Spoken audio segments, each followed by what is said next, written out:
اقسم بمواقع النجوم، یہ لا جب آتا ہے پہلے تو وہ مخاطب کی بات کی نفی کرنے کے لیے، اٹ از لائک دیٹ، یہ نفی ہے۔ لا اقسم بیوم القیامہ، تمہارے خیالات غلط ہیں، میں قیامت کی قسم کھاتا ہوں۔ تو فرمایا فلا اقسم بمواقع النجوم، وقع یقع کے کیا معنی ہے؟ اور یہ سورت کون سی؟ واقعہ، اذا وقعت الواقعہ، وقع گر جانا، پڑ جانا، یہ ستاروں کے ڈوبنے کی جگہ ہے۔ فلا اقسم بمواقع النجوم وانه لقسم لو تعلمون عظیم، اور اگر تم جانو تو یہ بہت بڑی قسم ہے جو ہم نے کھائی ہے۔ اس وقت کا انسان کیا سمجھتا کہ ستارے کہاں جاتے ہیں، کہاں غروب ہوتے ہیں، کہاں گرتے ہیں؟ آج ہمیں معلوم ہے۔ سورہ حامیم سجدہ میں جو کہا گیا ہے سنریہم آیاتنا فی الآفاق وفی انفسہم حتی یتبین لہم انہ الحق، ہم انہیں اپنی نشانیاں دکھائیں گے آفاق و انفس میں، یہاں تک کہ یہ بات واضح ہو جائے گی کہ قرآن حق ہے۔ آج ہمیں معلوم ہے خلا میں بلیک ہولز ہیں، اور یہ بلیک ہولز بڑے بڑے ستاروں کے پچکنے سے، پچک جانے سے پیدا ہوئے، اور جب وہ بڑے ستارے پچکتے ہیں جو خلا پیدا ہوتا ہے، ویکیوم، اس میں بڑی طاقت ہوتی ہے، اس کے پاس سے کوئی سیارہ، کوئی ستارہ گزر جائے اسے کھینچ لیتا ہے قبر کے اندر۔ یہ بلیک ہولز کا تصور۔ اسی لیے اللہ نے اس وقت کے لوگوں کے لیے کیا کہا؟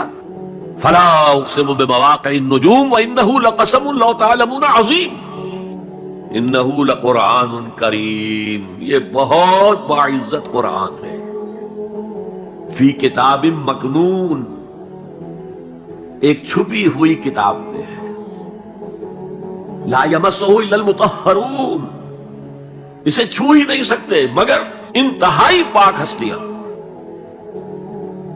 اس کے کیا معنی ہے؟ پہلی بات تو ہمیں معلوم ہو گئی، مراد فرشتے ہیں، بے ایدی سفرۃ کرام بررہ، اسی کی شرح ہو رہی ہے۔ اسی سے ایک فقہی مسئلہ نکالا گیا کہ بغیر وضو کے ہاتھ نہ لگاؤ، لیکن اس کا اصل مفہوم کیا ہے وہ سمجھیے۔ قرآن کی روح تک کوئی نہیں پہنچ سکتا جب تک کہ تزکیہ نفس نہ ہو گیا۔ اگر حب مال، حب دنیا، حب جاہ، حب شہرت، اگر یہ تمام محبت میں دل سے نکل نہ جائے تو قرآن کی روح تک آپ کی اپروچ نہیں ہوگی۔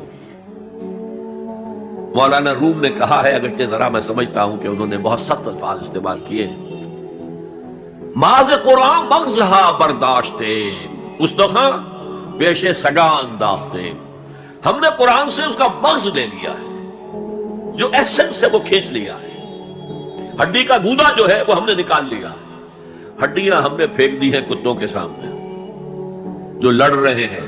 علم کلام کا مسئلہ ہے صفات حق حق سے جدا یا عین ذات، قرآن مخلوق ہے یا نہیں ہے، غیر مخلوق، اور بڑے بڑے ہو رہے ہیں اس کے اوپر، یہ کتے لڑ رہے ہیں ان ہڈیوں کے اوپر۔ ہم نے اس میں سے اصل شے نکال لی، وہ کیا ہے؟ اللہ کی محبت، اللہ کی معرفت، یہ ہے اصل شے۔ ماذ قرآن مغزہ برداشتے استخاں پیش سگا انداختے۔ تو جب تک انسان کا باطن پاک نہ ہو جائے وہ قرآن کے چھلکوں سے کھیلتا رہے گا، چاہے وہ کہنے کو مفسر ہو،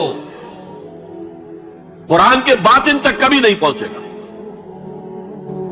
فی کتاب مکنون لا یمسہ الا المطہرون تنزیل من رب العالمین، یہ تھوڑا تھوڑا کر کے اتارا گیا ہے رب العالمین کی طرف سے۔ انزال کے معنی ہے دفعتاً اتار دینا۔ لیلۃ القدر میں آیا انا انزلناہ فی لیلۃ القدر۔ رمضان کے بارے میں شہر رمضان الذی انزل فیہ القرآن، باب افعال، لیکن حضور پر ایک دم نہیں اترا، تھوڑا تھوڑا تھوڑا تھوڑا 23 برس میں جا کر اس کی تکمیل ہوئی۔ اب دیکھیے جو شکوہ کیا اللہ نے، کیا اس جیسی نعمت سے تم مداہنت کر رہے ہو، بے اتنائی کر رہے ہو، اسے پڑھتے نہیں ہو، اسے سمجھتے نہیں ہو، اس پر عمل نہیں کرتے، اسے اپنا امام نہیں بناتے۔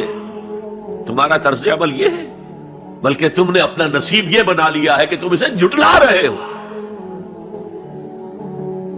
غور کیجئے، جھٹلانا جو ہے دو طرح کا ہے. ایک ہے زبان سے کہنا یہ نہیں ہے، کوئی اللہ کا کلام نہیں ہے، یہ قرآن وغیرہ جھوٹ سب اساطیر الاولین ہے، یہ محمد نے گھڑ لیا ہے وغیرہ وغیرہ، جھٹلانا ہو گیا. ایک جھٹلانا ہے عمل سے جھٹلانا. مان تو لیا اللہ کا کلام ہے لیکن اس کی حرام کردہ شے کو اپنے لیے حلال کیا ہوا. حدیث نبوی ہے ما آمن بالقرآن من استحل محارمہ، اس شخص کا قرآن پر کوئی ایمان نہیں ہے جو اس کی حرام کردہ چیز کو اپنے لیے حلال ٹھہرا لے. اس اعتبار سے غور کیجئے. اور اس کی مثال بھی دی ہوئی ہے سورہ جمعہ میں، مثل الذین حملوا التوراۃ ثم لم يحملوها كمثل الحمار يحمل اسفارا بئس مثل القوم الذین کذبوا بآیات اللہ واللہ لا يهدی القوم الظالمین. مثال ان لوگوں کی جو حامل تورات بنائے گئے تھے اور پھر انہوں نے اس کی ذمہ داری کو ادا نہیں کیا، اسے قائم نہیں کیا، اس کے احکام پر عمل نہیں کیا.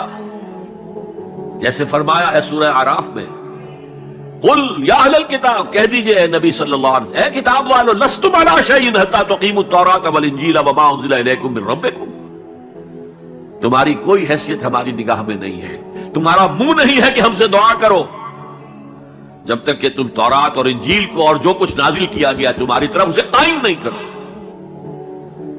آج اللہ ہماری دعائیں نہیں سنتا. 30 لاکھ جا کر حج کرتے ہیں، دنیا کے حالات میں کوئی ذرہ برابر فرق آتا ہے؟ اول تو حرام کی کمائی سے حج ہو رہا ہے، تو حج ہے ہی اس طرح سے. جو کچھ کرتے گئے تھے سودی کاروبار وہی آ کر دوبارہ شروع کر دیا. سرکاری ملازم تو جو رشوت پہلے لے رہے تھے اس کے بعد آ کر شروع کر دیا. یہ کیا ہے؟ یہ تکذیب بالعمل ہے، جھٹلانا ہے. تم نے اپنا نصیب یہ بنا لیا ہے کہ تم قرآن کو جھٹلا رہے ہو جیسے کہ انہوں نے جھٹلایا تھا. مثل الذین حملوا التوراۃ ثم لم يحملوها كمثل الحمار يحمل اسفارا، ان کی مثال ان گدھوں کی سی ہے جن پر کتابوں کا بوجھ لاد دیا گیا. مکالمات فلاں تم گٹھڑی باندھ کر گدھے کے اوپر رکھ دیجئے تو کیا وہ واقعی منطقی اور فلسفی بن جائے گا؟ یہ مثال اللہ دے رہا ہے. اور یہ مثال کیوں دی گئی ہے؟ اس آئینے میں ہمیں ہماری تصویر دکھائی گئی ہے. تم اگر قرآن کا حق ادا نہیں کر رہے تو تمہاری مثال وہی ہے جو یہود کی تھی. بئس مثل القوم الذین کذبوا بآیات اللہ، بری مثال ہے اس قوم کی جس نے اللہ کی آیات کو جھٹلایا. تو زبان سے تو یہودیوں نے کبھی نہیں جھٹلایا تورات کو، عمل سے جھٹلایا ہے. یہ وہ 5 مقامات ہیں جن میں اللہ تعالیٰ نے خود اپنے کلام کی ثنا بیان کی ہے، تعریف کی ہے، اس کی عظمت کو بیان کیا. اب میں آپ کے سامنے ایک حدیث رکھنا چاہتا ہوں. حضور نے کیا فرمایا؟ ایک حدیث سنا چکا ہوں آپ کو. عن عثمان بن عفان رضی اللہ تعالی عنہ قال قال رسول اللہ صلی اللہ علیہ وسلم خیرکم من تعلم القرآن وعلمہ، تم میں سے بہترین لوگ وہ ہیں جو قرآن سیکھیں اور سکھائیں. یہ حدیث بڑی عجیب ہے. یہ ترمذی میں بھی ہے اور دارمی میں ہے، اور اس کے راوی حضرت علی ہے رضی اللہ تعالی عنہ. عن علی رضی اللہ عنہ قال، حضرت علی فرماتے ہیں انی سمعت رسول اللہ صلی اللہ علیہ وسلم یقول، میں نے سنا اللہ کے رسول صلی اللہ علیہ وسلم کو یہ کہتے ہوئے، انہا ستکون فتنۃ، ان قریب ایک بہت بڑا فتنہ رونما ہوگا. حضرت علی فرماتے ہیں قلت، میں نے عرض کیا مل مخرج منہا یا رسول اللہ، اللہ کے رسول یہ فرمائیے اس فتنے سے بچنے کا، نکلنے کا راستہ کون سا ہوگا؟ جیسے آپ بڑے بڑے حالوں میں دیکھتے ہیں ایگزٹ، عرب ممالک میں لکھا ہوتا ہے مخرج. اگر کہیں آگ لگ جائے، کہیں دھواں بڑھ جائے تو نکلو، لال جو روشنیاں ہیں ان کے اندر جو نیچے دروازے ہیں ان کی طرف جاؤ. یہ مخرج ہے جان بچانے کے لیے. یہاں ایک لحظہ توقف کر کے ہمارا اور صحابہ کا جو فرق ہے اس کو نوٹ کر لیجئے. اگر ہم ہوتے تو کیا پوچھتے؟ حضور یہ فتنہ کب آئے گا، کدھر سے آئے گا، کیوں آئے گا، کیا ہوگا؟ یہ سارے سوالات کرتے نا جن کا عمل سے کوئی تعلق نہیں، معلومات ہے. حضرت علی نے کچھ نہیں پوچھا، بس آپ نے فرما دیا کہ بہت بڑا فتنہ ہوگا، تو بس ہمیں یہ بتائیے کہ اس سے نکلنے کا راستہ کیا ہے۔ اب سنیے حضور کی زبان سے قرآن مجید کی مدح۔ قال کتاب اللہ، فتنوں سے بچانے والی اللہ کی کتاب ہے۔ فیہ نبأ ما قبلکم، اس میں تم سے پہلے جو تھے ان کی بھی خبریں ہیں، قوم نوح اور قوم عاد اور قوم ثمود اور قوم مدین اور آل فرعون اور صدوم اور عمورہ کی بستیوں کے حالات ہیں کہ نہیں؟ وَخَبَرُ مَا بَعْدَكُمْ، اس میں تمہارے بعد جو آنے والے حالات ہیں وہ بھی درج ہیں، ذرا کھدائی کر کے نکالنا پڑتا ہے ورنہ حالات موجود ہیں۔ ایک اوپر کی چیز ہے، سامنے کی چیز ہے، ایک ذرا اندر سے کھدائی کر کے، لیکن یہ کہ حضور فرما رہے ہیں خبرو ما بعدکم وحکم ما بینکم، اور جو بھی اختلافات تمہارے درمیان ہو گئے ان کا فیصلہ بھی اس کتاب میں موجود ہے۔ کاش کہ ہم اپنے مذہبی اختلافات کو رفع کرنے کے لیے قرآن کی طرف رجوع کریں، جو حبل اللہ ہے، واعتصموا بحبل اللہ جميعا ولا تفرقوا۔ تو فرمایا کتاب اللہ فیہ نبأ ما قبلکم وخبر ما بعدکم وحکم ما بینکم هو الفصل لیس بالحزل، وہ فیصلہ کن کلام ہے، ایسے ہی یاوہ گوئی نہیں ہے، یہ قرآن کی آیات ہے۔ انہ لقول فصل وما هو بالحزل، سورہ طارق کے اندر آیا، طارق میں هو الفصل لیس بالحزل من ترکہ من جبار قسمہ اللہ،